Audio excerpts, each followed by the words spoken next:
You're listening to episode 34 of the Small and Supercharged podcast with Ria Freeman. Hi and welcome to today's podcast. It is a solo one with me, and I want to talk a little bit today about things that brands can do to assess a brand ambassador or a sponsored rider before they actually approach them. I did a blog a little while ago about questions to ask a potential brand ambassador, and I had some really good feedback on that. And I thought, actually, let's extend this a little bit.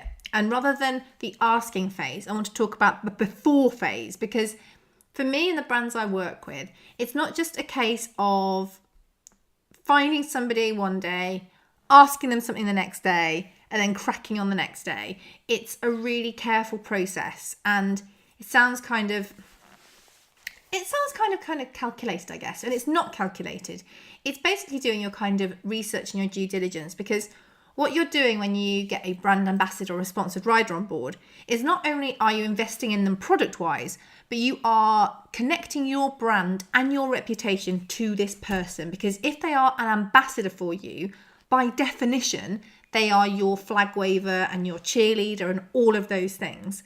So you need to make sure that when you do approach somebody, you've got to be fairly sure they're a good fit. Now, even if you do all the stuff I'm going to talk to you about, you won't get it right 100% of the time, which is gutting.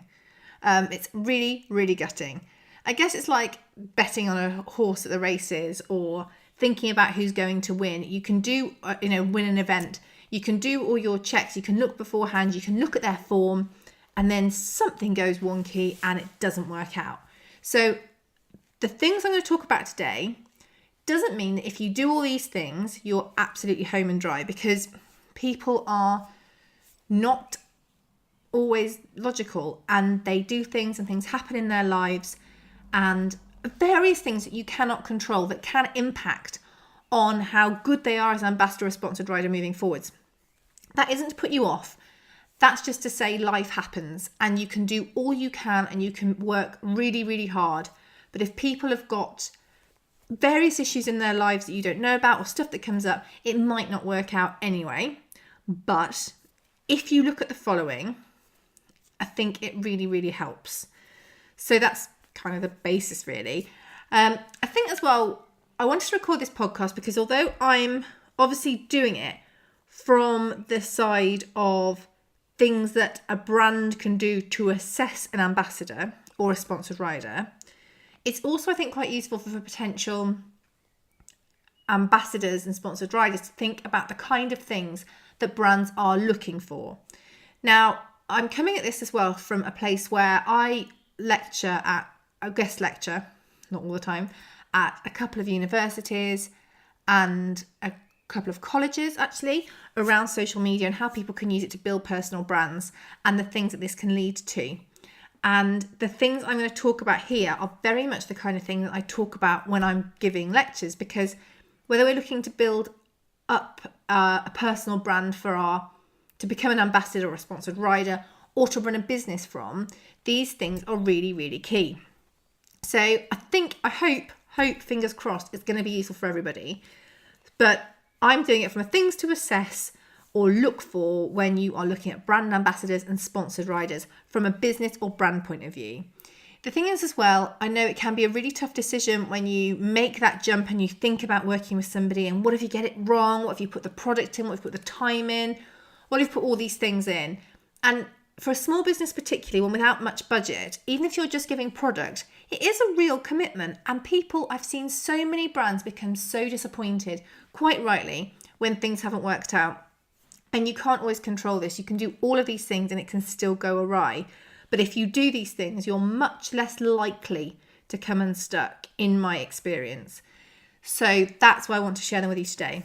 10 things I want to talk about that I would be assessing when I'm looking at brand ambassadors and sponsored riders for my clients. There is more than 10, as I assess loads of little kind of micro things.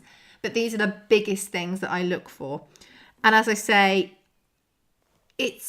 when you make that commitment, it can be a bit luck of a draw, but you can look at people's past form and see peaks and troughs and the way that they behave. So the first thing I want to talk to you about is the products that they use. So if you're looking up to approach somebody as a brand ambassador or as a sponsored rider, and you need to look at what the products they're using. So let's say you make riding boots. I'm just going completely random, riding boots. If you look at someone's following, you think, oh, interesting following, I'm interested. And you look, and they are raving and raving and loving a brand that isn't yours, riding boot wise. And that doesn't necessarily mean they're going to be a bad fit for you, because maybe they just don't know about your products yet. But does it mean that they're an obvious fit? Probably not. And this isn't like a move on. This is just okay, interesting. Because if you've got somebody who is already a real advocate for your product, who loves your product, who wears your product, who already talks about their product to their following, who wears it and you see it when they're riding and all these things, to me that would be a much more of a green light. You're thinking, oh, okay, they already get the product, they understand the product. Actually, they've paid their cold hard cash to buy that product and to use and enjoy it. They're more likely to understand the product, to really like the product, and that makes any storytelling they do around it much more authentic and much more natural. So whether they use your products or not, to me is quite a good starting point. And also when you get to start up a conversation with somebody, if you've got oh, I see you're using our products, can we repost, can we share, you can comment on it, you can start to get a conversation going that way as well, because you've got some common ground there that you can talk about and you can discuss with them. So whether or not they use your product is a really strong indicator. If they don't use your products, if you're a new brand and no one's used your product yet, look at the style of the products that they use. So if, for example, let's carry on with a riding boot analogy, yours have got laces that go all the way at the front and they always wear boots that zip all the way at the back, does it mean they're not a good fit for you? Not necessarily, but if they're wearing boots with laces at the front, again, it's a really good way to engage with them and start talking about them, about what they use.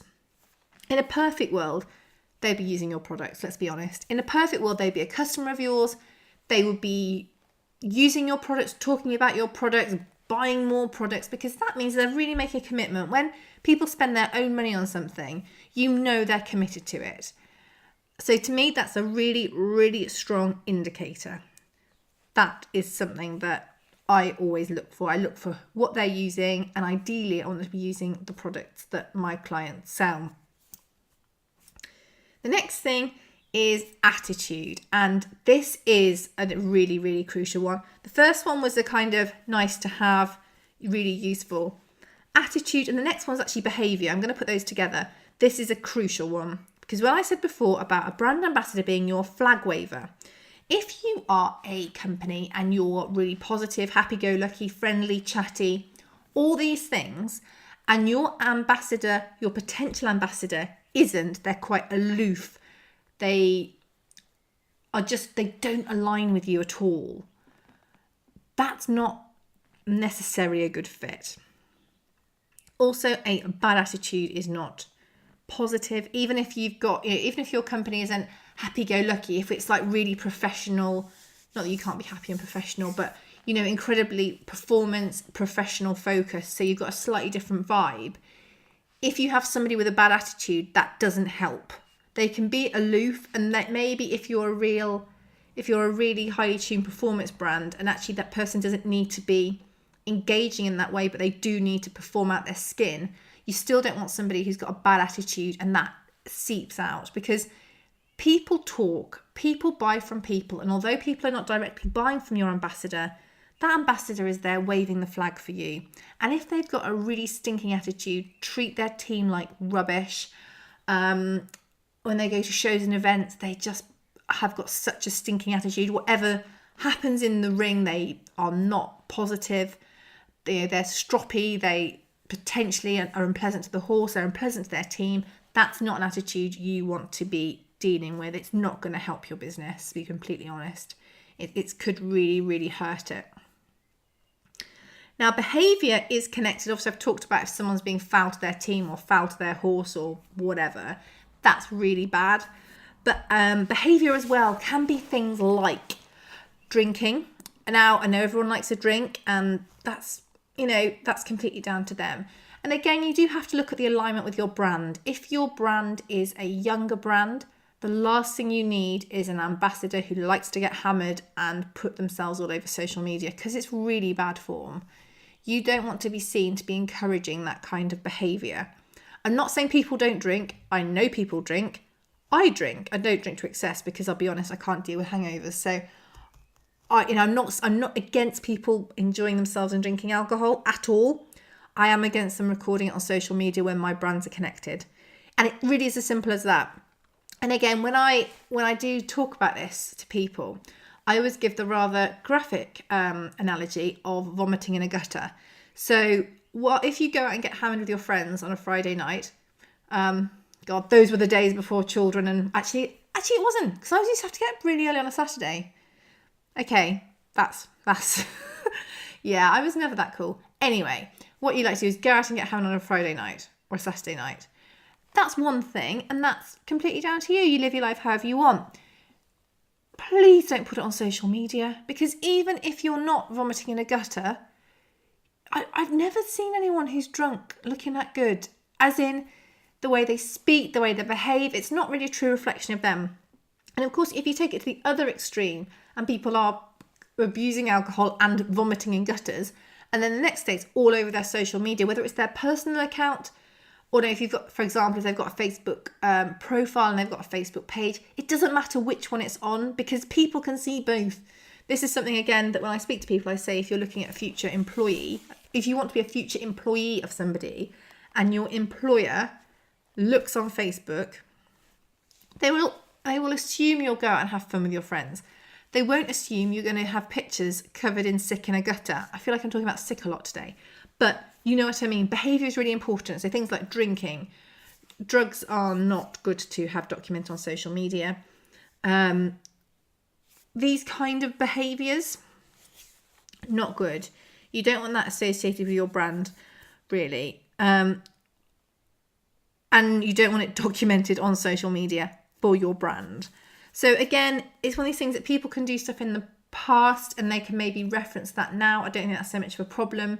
I think the problem is when it's happening and it's having that connection with your brand, with somebody who's drunk. That's not good. That would scare the living daylights out of me as somebody looking after brands and their kind of vibe and who they work with and the image they're projecting. That would really worry me. So that is really important thing to look at, I think. Look at people's attitude, look at their behaviour. And that can be really, really interesting. And can actually, I have dismissed so many people who fit the other criteria based on attitude or behaviour. And the ones that have fallen into my I don't think so pile, I haven't been disappointed with my decision on that. Because I've seen things and I've thought, ooh, okay, let's sit that out and just keep an eye on it for a while. That's what I don't kind of go, But I think, oh, interesting, okay. Maybe that was a one-off. And I will watch and I will see what happens. And when you start to see a pattern, you do start to think, okay, yeah, let's move on from this because I don't need that on my plate. I don't need people sending my clients direct messages saying, have you seen X doing Y? Have you seen this? Have you seen that? I don't think they're a very good representative for your company. I don't think it's a very good impression for young people. And this stuff happens. So you don't want to be getting a brand ambassador on board who's going to cause you more work and give you more of a headache. I mean, more work in terms of sales, yes, but not in any other way. So now I want to talk about following and engagement. And I put this in one group. Following is important, engagement is more important. There's a real trend at the moment towards micro-influencers, people who have got smaller followings, because the smaller followings can get the most incredible engagement, and engagement is probably what is going to actually drive sales and conversions. And the point of getting brand ambassadors and sponsored riders on board is for them to help you with your marketing and to promote your brand to a wider audience. And the point of that is to get conversions and get sales. So if you have people with a smaller following who are working their backsides off on the engagement, so when people comment, they comment back, all this kind of thing, they are likely to be more useful to your brand than someone with a massive following that doesn't engage or actually speak to people. If they put a picture of your product on their Facebook and someone started asking questions about your product, would they respond and help them, or would they just ignore them? If they're likely to just ignore them, that again is a question, and it's easy to look. You just look at the social media platforms that they're most active on and you see how they behave. So look at Instagram posts, look at their Facebook posts, if they're on Twitter or whatever, YouTube, anything like that. Have a look at what they do and just see how they behave. Now, if you have somebody with a massive following, they're not going to be responding to every comment. And I know that. It's not like I'm expecting people with hundreds of thousands of followers to sit there and go through every single person. But from all the research, learning and everything else I've done, the people that have got the best accounts and actually the people who are likely to get the conversions are the ones who put the effort into putting some time into commenting. And this might just be, it's even people with massive accounts, the accounts that are doing really well, that are actually making those conversions, are the ones where the people spend a little bit of time commenting. It doesn't mean they respond to everything, but maybe they spend 20 minutes after they put a post up and they respond to people. The thing with social media is sociable. It is social. And when you forget that point, you lose a lot of the value in what you're doing. So look at their following, look at their engagement, and I would never dismiss somebody with a moderate following. If the engagement's up, that would overtake somebody with a big following for me, because that's what really matters. That's what is really going to do the work it needs to do. The next thing I want to talk about is ideas, because we, as people behind brands, we want people to come to us and say, I've had this idea, would you support me in it? And some of the ambassadors I work with across the brands I work with are incredible at that. And that is amazing. They'll say, I've had this idea, what do you think? And I think without fail, we've gone, yeah, let's run with that. And that's brilliant, because you want brand ambassadors to be, they're also building their own personal brands, these people, whether they're riders or, influencers in another way. They'll be building their personal brands as well. And you want to align your brand with theirs for various different reasons. But one of them is because of their content idea generation and the way that they work it with their following. So it's not that they necessarily come to you and say, I've had an idea for your brand. This is what I think you should do. They can say, I've had this idea for a competition, video, vlog, blog, content, this, that, and the other, photo shoot, whatever. And yeah, they might be making it as their primary content, but you can obviously share, repost, however. But they're actually coming to you with these ideas. They're going to help them, but they're also going to help you. And that is really important to me. Idea generation, because I obviously generate a lot of ideas for clients I work for, but I don't need to also be generating those ideas for all the ambassadors of all the clients I work for, because that's just making a lot of work for me. And actually, if I'm going to do it that way, I would do it a different way, because I would want my brand to be the focus of it, as in the clients' brands I work with, they would be the hub of it all. Whereas this way, the brand ambassadors or the sponsored riders, they're the hub and the brand is helping to spread that message. So it's a slightly different dynamic, but the ideas are really, really key, really important, and something that, again, you can assess. So you can look at what people have done. You can see how they have got an idea, what they've done with the idea, how they've generated interest for that idea, the brands they're working with, how they've responded, all these things you've got the power to look at and to assess and think about. Now, I guess connected with this, we've got how they present their content. So this is actually what content quality as well. Let's put those together. So how they present their content and content quality. Yeah, we'll put that together. I was thinking more like native posting and things like that when I went to how to present it. But the quality is so important too. So if you look at the content across their different platforms, look at the quality of the images, look at the captions. I'm not saying I don't make spelling mistakes, because I do, but you want to be looking and making sure it's not like every single word is an error. You want to be really making sure they're trying hard. If they are doing videos, how are they edited? They don't have to be a Steven Spielberg production, but if there's horrific wind noise or it's blurry as hell or it's wobbly or anything like that, that's not necessarily going to do you as a brand that many favors, because people won't be able to consume the content. It's like seeing a picture of I don't know, let's go back to boots again, shall we? That's horribly blurred and covered in shadows. That's not really saying anything about the boot, is it? And again, it's not saying that they should only take pictures of your boots, but if they are taking good pictures, they're producing good videos, they've got good eye for it, they write nicely, they've got some way of creating really, really good content, again, they're much more likely to go up in my graph. If I had like a sliding graph of people, that's not called a graph, I know what I mean, because they know what they're doing. You are not going to have to micromanage this and go, oh, actually that picture's not very good, or the editing's not very good. You don't need that. You want them to be creating really good content, because they should be creating this content for them anyway. They should be doing it themselves, and you want to make sure that the quality is as good as possible to really help that, and then it's presented correctly. This kind of thing is, I am a complete geek on this, so I appreciate that. But making sure like the native elements are good is really key in my world as well. If people are working their backsides off, but they're not just going that extra mile, just really nailing it at the final moment, you will lose followers, you'll lose fans, you'll lose engagement, you'll lose all of this because it's not quite executed correctly. The final bit. I've seen people with really, really good followings who've actually got amazing content and a really good following, and it works really well on one platform, but it fails on another because it's just not quite there. It's just missing the mark. So that's something to look at as well. And again, people do improve massively over time. The more they get used to it, the more accustomed they get to it. And that's completely fine. You do expect people to learn as they go. That's the point of it.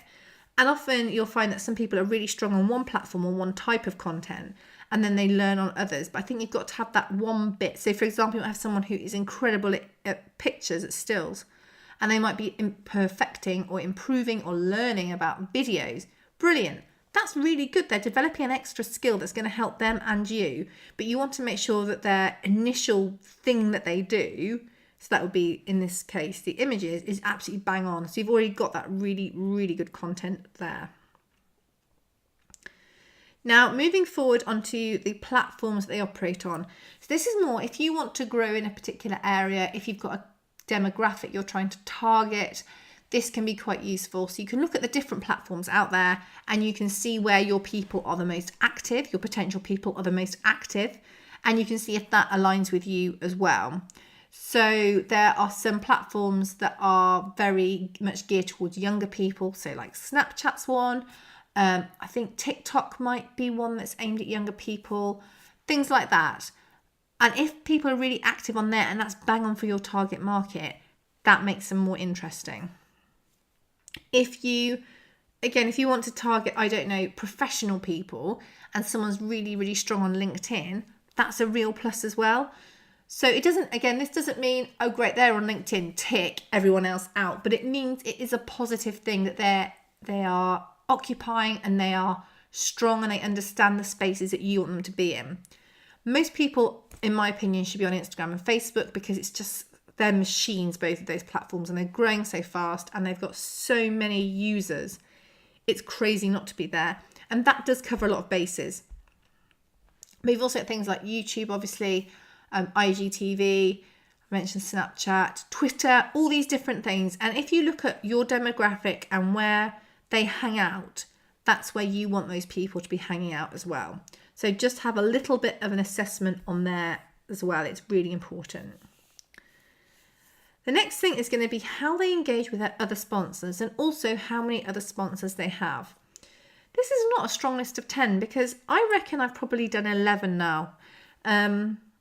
Sorry about that. I hope you weren't counting. Just keep taking notes. It's better that way.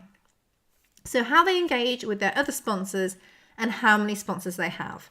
Now, I'm sure I have mentioned this a lot of times, but obviously it's good to pick people who have potentially got other brands that support them, because you can see what they do. You can see how they engage with those people. You can see how they generate ideas. You can see the pictures they take. You can see all of this stuff. But if they've got a list of sponsors as long as your arm, realistically, how much airtime do you think you're going to be getting?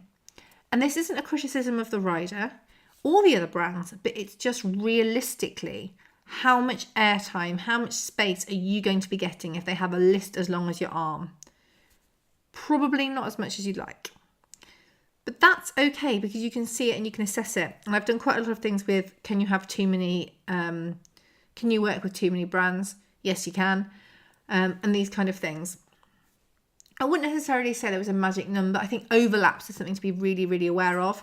And I always do cringe a little bit when I see people who are shouting about one brand 1 minute, shouting about one brand the next, and there's a flipping massive overlap in the products that they make. And I think, oh, interesting. I wonder how that's going to go.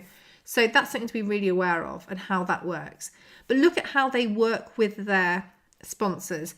Do they work with them at events? Do they do takeovers for them? Do they do videos around specific products or events? How do they work with the other sponsors that they work with? And is that something that's going to appeal to you? Again, it doesn't mean if they haven't done what you'd like them to do, they couldn't do it. But again, it's good to see what people are already creating. And if that style, if that idea is going to fit really well with your idea, because otherwise that could be a potential stumbling block as well. And anytime you can avoid potential stumbling blocks is definitely a plus.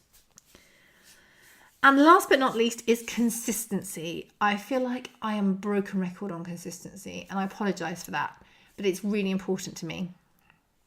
If with the brands I worked with, they posted once in a blue moon, they would not get the traction and the growth that they have in a fairly short space of time. And not just the traction, the growth, the conversion. They wouldn't get the sales from their social media because it would be rubbish. So it's important that they're posting consistently. This doesn't necessarily mean they have to post 3 times a day on every platform, because I appreciate that a lot of people that you'll work with, or probably everybody, unless they're a professional blogger by trade, has got other jobs. So I'm not saying they need to be posting 3 times a day, every day in specific time slots, but I am saying they need to be posting regularly and they need to be posting consistently. It's like the foundation of social media. Anything I have read, listened, studied or executed, the key pillar, one of the key pillars, is consistency. You have to keep showing up. Even if you feel nobody is watching, you have to keep showing up, and it works. It works time and again. I promise you, this has never failed me and has never failed a client. Being consistent is the way to win. And you want your brand ambassador and your sponsored rider to have fully embraced this idea as well. They've got to be consistent. There are so many scheduling tools now. It's not like you're expecting them to be online at 7:30 p.m. each day to post something. They can spend an hour and get all their content for the week scheduled, and they can be blooming consistent. They can be absolutely performing out their skin regularly with an hour's worth of effort. And that is important. Consistency is the way that they're going to grow their following, and the bigger their following grows, the better it is for you as well. And the better they're going to be as a brand ambassador, because they're going to have a loyal following and an interested following. And that is just so crucial. I can't emphasize that enough. I am like the consistency bore, but I'm cool with that. I call myself a geek a lot more than anybody else in the world would dare, but it's true. I love this kind of thing. I find it so interesting. And I spend so much time studying and looking at how people behave and what they do and the impact that has. And it's really, really geeky. That's I'm doing a podcast about it. But consistency is a big old deal. It's a really big one. And I think the thing as well is that it's easy to be consistent with it's easy to be consistent with the scheduling tools we have nowadays on social media, with blogging, with everything. You can schedule it in advance. So you do need to put the work in at the top end, but then you can have it populating out for the whole week. I schedule client content weeks in advance as needed. Obviously, I can still be flexible because it's just a schedule and you can change the schedule, but I will spend a lot of time thinking, planning and scheduling in advance so I know what content is going out when, all the time, actually. And it's a huge time saver. It allows you to put out better content because you can plan it. But consistency, it absolutely rules. I promise you this. And you want them to be performing consistently. So there we go. That was hopefully useful. All about things to assess when you're looking at brand ambassadors and sponsored riders. As I said, this is not an exhaustive list. There are other things that I also look at, and I look at all the time, and I'm always looking. I have so many people that I'm following and watching in a completely non-stalker way, so that I know who's up and coming. I know who's creating really good content. I know who's having a blip or having a low point, or going a bit wonky, or really doing well. And it's not always connected to their results either, for the record. So if you want somebody to be a brand ambassador for you, it used to be that the riders that got sponsorship were the ones who were performing incredibly well professionally. So if they're an event rider, they're winning events, or actually they can only ride their winning events. But now, actually, that isn't as important, and you can make some really, really good content around not winning, or good content around winning. But you know what I mean? It's not necessarily the outcome, it's the story and the way that they tell it and how they engage with their followers, which is the thing. And that is just so interesting to me. So, loads of things to consider. That was a starter for 10 or 11, or I lost count. I had a list. I merged them together. I split them up. It's a number of points to consider and how to assess for a brand ambassador or a sponsored rider. So I really, really hope that's helped you. Thank you very, very much for joining me, and we will catch up again very, very soon. Take care.